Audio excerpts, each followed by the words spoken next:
iskudubaridka iyo hagista beeshiisa ereyaystow waxa uu ahaa astaan olole oo u gaara waa suldaan yuusuf maxamed xiirey iyo hadalladiisii gale taariikhda xilligii uu ku jiray ololaha doorashooyinka haddii uu waddani dhaco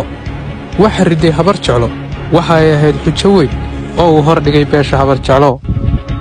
hadduu dhacan ilaahay ka dhigi maayo habar jeclo hadduu soo baxana habar jeclo ma soo saarto dhanka kale suldaanku waxa uu xujo iyo halxidhaale aad u culus hor dhigay beelweynta garxajis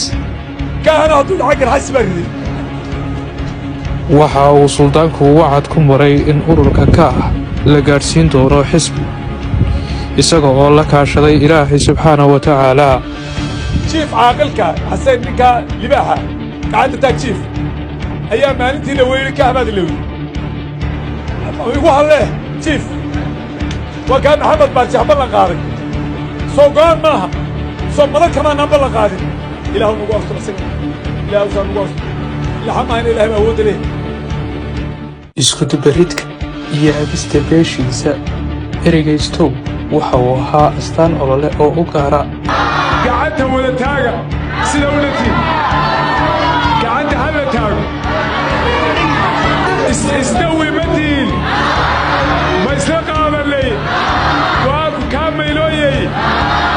taariikhdiisii ololaha waxaa ka mid ahayd inuu beesha isxaaq carree ka guddoontay 80,000 oo cod isagoo uu ugu deeqay cabdiraxmaan ciro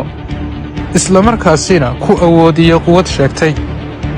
waa laysu bareerayaa waxaa laysu maray nin waliba uu hayaamo hubka soo dhigaya 80,000 oo cod buu isxaaq carre hayaa waxa weeyaan waxaa la doonayaa 80,000 ee cod inuu idiin gooyo xaqa aa leedihi dhammaanba ballanqaadyadii suldaanku uu samaynayey xilligii ololaha ayaa rumoobay ugu dambayn suldaanka ayaa ku wajahan dalka UK waxaa halkaasi ku soo dhoweyn doonaa jaaliyadda ku sugan waddanka UK